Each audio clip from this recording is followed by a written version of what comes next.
Dear children, welcome to the fifth session on 8th class 5th unit Education and Career. Today, before we go to the next lesson, let us take a recap of some of the important points that we have completed earlier, because unless we recall everything, we will not be able to connect with the present lesson.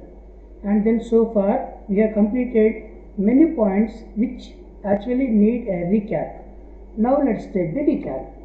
First let us see point wise. First let us see study profile of Hafiz the contractor.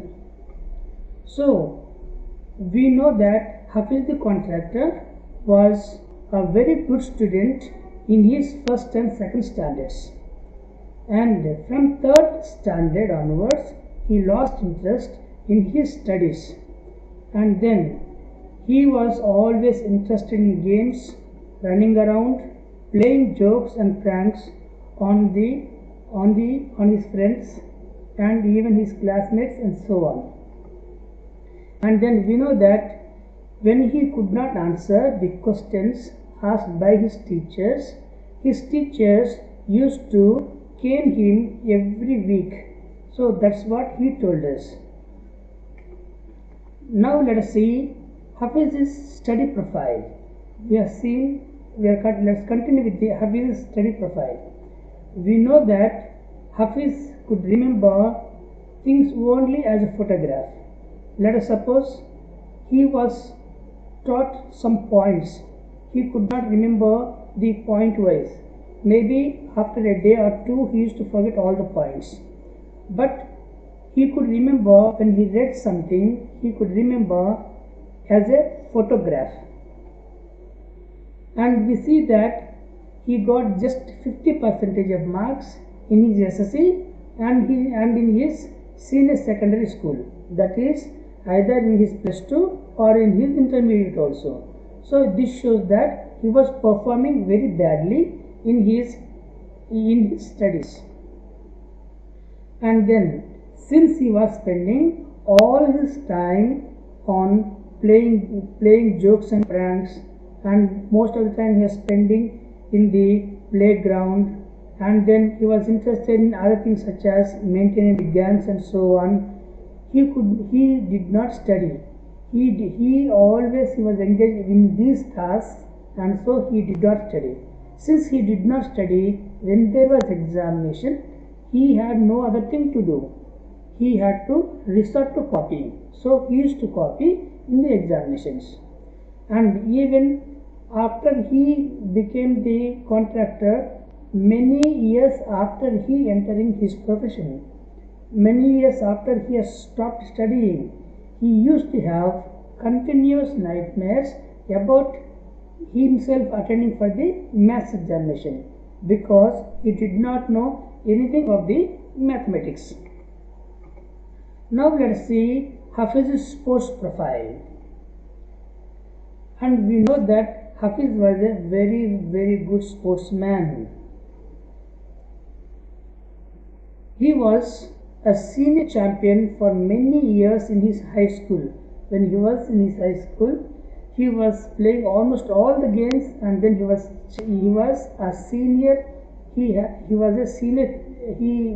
a senior championship for many years, and then he was a cricket captain for his team, for his school team. And we know that by this lesson we know that he played every game, not just cricket or football alone. He played every game. He was interested in sports rather than his studies, and this is very evident from his sports as well as from his study career. Hafiz is being mischievous in the class. So when he did not wanted to study in the school, he says one day he was not interested in the study. That's why instead of studying, he created distraction in the class, and after that the entire hour during the study they kept playing chore police. And he used to regularly create distraction during the study time or during the class. He played jokes and pranks on the others, on his classmates, maybe his seniors, and so on. He used to collect money from the other students to go for movies. We know that every Saturday, when he was studying in a boarding school, they were allowed to go for a movie. So he used to collect from 40 to 50 students some money, and then he used to skip the lunch for the day.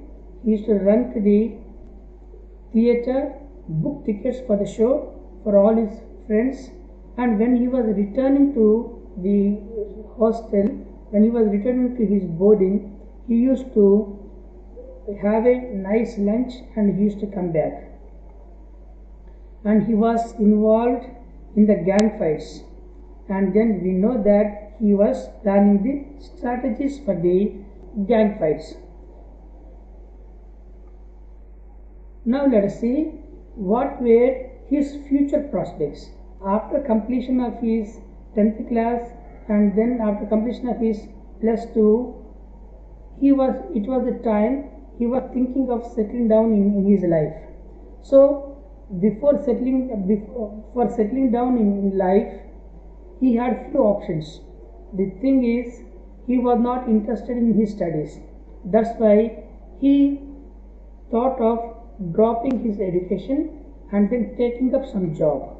So he was exploring for various prospects, and as a part of exploring for the various future prospects, the first thing that he tried to do was he wished to join in the army. He applied for the army. When he got a call letter, his aunt tore the call letter, and then he wanted to join the police force, and then that was his second option. But his mother said, "No, please don't join the police force." And so she urged him to join in Jai Hind College, Mumbai. But later he joined in architectural college, because it was all only by chance. And we know the story that he was regularly, in order to learn the French, he was visiting his cousin who was teaching him. So she was an architect's wife. When one day he saw a piece of drawing, an engineering drawing, lying on the table of the architect, and they were drawing the details of the window of the building. But in that window, we see that he has identified that window will not open up when the construction is completed. For that, the engineer who was drawing it, he had a bet with him. But to their surprise, when they completed the building, they came to know that it was really not opening. At that time, his cousin's husband was really taken surprised by his ability, by his intelligence, and then he asked him to make few sketches. He immediately made all the sketches, and as he immediately made those sketches, he told him to drop his degree, and he asked him to join in architecture college. So they went and spoke to the principal, and as per the instruction of the principal, he took admission test, and then he took the entry into the architecture college. And after that, it was all a cakewalk. He could do everything well. So now today we are going to take the further lesson. So after that, what has happened? Then the Bela Raja, the editor of Splash newspaper, is putting him a question. Okay, that is because the personality and skills were there. You were able to find expression in a manner you were comfortable with, and you defied every rule so that nobody would stop you from doing what you needed to do. So here, what Mrs. Bela Raja is asking him is, see, you were not actually fit into maybe the other professions as well as you fit into the architect's profession, because in doing degree he was not able to manage with the languages, and that's what we have seen. He was not good at languages, he was not good at mathematics, but here he was very comfortable with this particular profession. He was very comfortable with the architecture profession, and that's why she is asking him this question. You are very comfortable in this because your personality and your skills were very suitably fit for this particular position, she says. You were able to find expression in a manner you were comfortable with. See, he was very comfortable in drawing, he was very comfortable in planning, he was very comfortable in carrying out his strategy. And these were the qualities that he had been right from the beginning having, maybe in the sports or in his life outside, he was having these things. So, all these things really contributed for his profession. That's why he was very comfortable with his profession. And you defied every rule so that nobody would stop you from doing what you needed to do. So even when he was studying, he did whatever he wished to do. So in that way he was trained. In that way he has developed his personality to become here, to come to such a position, to become what he is today here. So I was more interested in other things. So what he says is, he was interested in the studies, not much. He was not much interested in the studies, but he was interested maybe in the other things. For example, while in class, it started raining outside. I would think of the flowing water and how to build a dam to block it. I would be thinking about the flow of water within the dam and how much water the dam would be able to hold. That was my interest for the day. So what we understand here is he had a very practical thinking. So in the classroom, when teacher is explaining certain things, he was not interested in those things, because here all the theory is being taught in the classes. But what he was usually thinking was, when there is a rain outside, he used to look at it, and maybe in that way he was defying the rule of the school. He was defying the teacher. Defying in the sense, he was disobedient to the teacher. He was not following the rules of the classroom. But elsewhere he was thinking, and that thinking was really practical.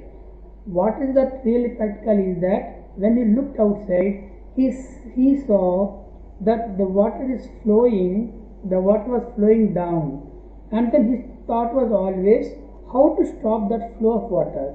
Let's suppose all this water is collected into a big river, and how to stop it, and what should be the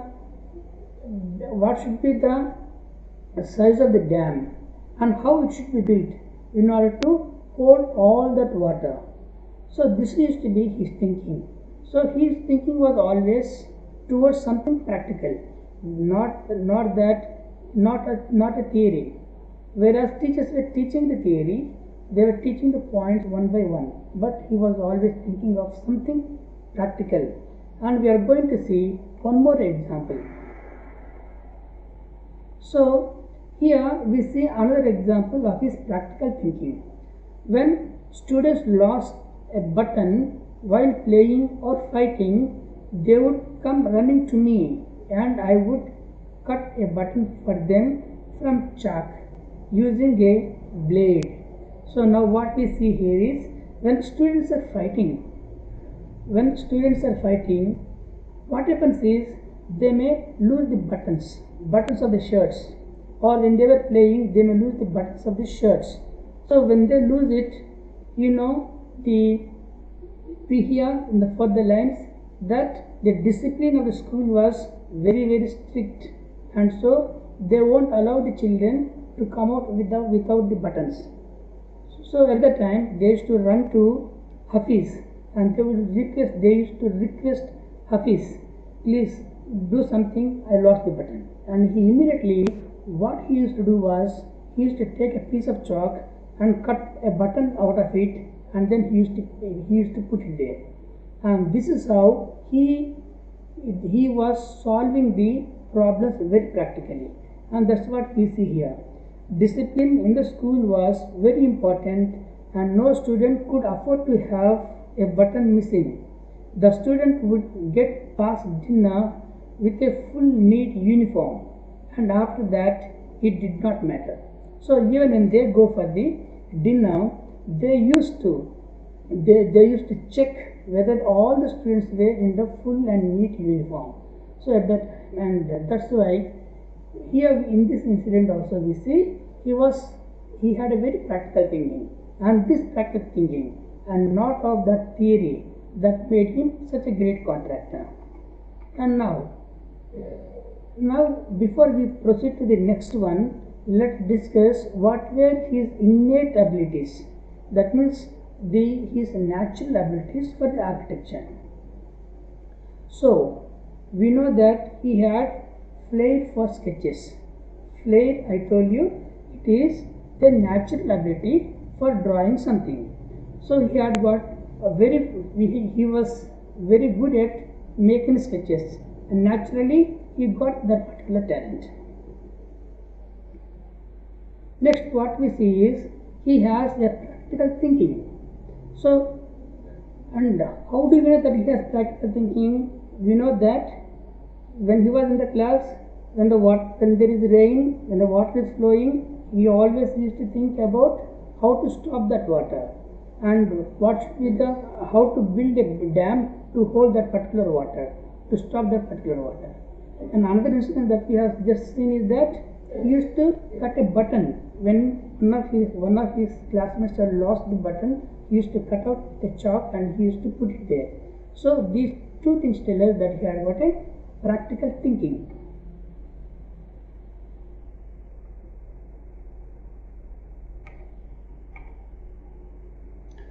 So now she is asking one more question. Coming to the present, how do you decide as to what kind of structure you want to give a client? So many clients in the sense customers, or the people who want the buildings to be constructed. So they had to come to a contractor, or they had to come to an architect. So when they come and asking for a building, and what sort of building that he should give to him, and how does he make it, and how does he design a building which is suitable to that particular client. So now let us see. I look at the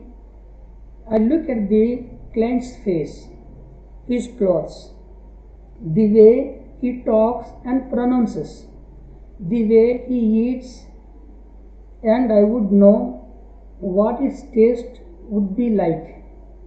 So first thing is he makes an assessment of the customer. Let's suppose when you look at a customer, generally we look at somebody and then we answer in the way he wants it. Let's suppose we meet a farmer on the road. We try to talk to him the way he talks. But when you see a teacher, you try to be polite to him. When you see a merchant, you try to speak to him in the language that he understands. And similarly, even he used to do the same thing. He used to make an assessment of his client first by looking at his face. Face in the sense, face and facial expressions. And then he used to look at his clothes. So again he used to look at his clothes, the way he dresses, whether he dresses rudely or there are different ways of dressing. Some people, they simply wear a pant and shirt neatly, and some people, though they wear pant and shirt, they are not very tidy, and their hair is not tidy, and that's how he makes the guests of his customers or clients. And then some people we see, some people wear posh suit and so on. So by that he makes an assessment of what design they like. He also looks at the way his client talks and pronounces, how they talk and what sort of language they are using and how they speak, how he pronounces. Here the word pronounces means how he speaks. So basing on this, he was going to make an assessment, and then he sees him how he eats, the way he eats, how he eats, and what he eats also is important.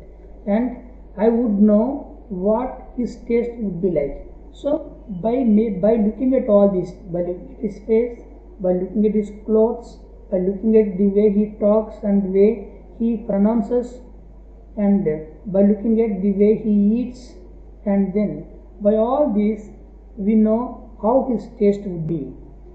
I can relate to people in a way that would be comfortable. So by making an assessment of that particular person, what he does is he relates.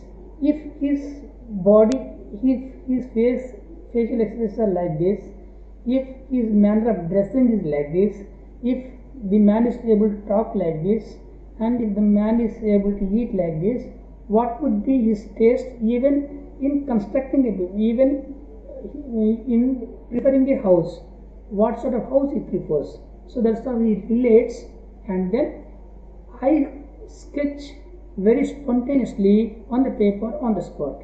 Then and there, making all this, just guessing, I'm making assessment of his customer, he designs then and there. That paper I give to my people in office.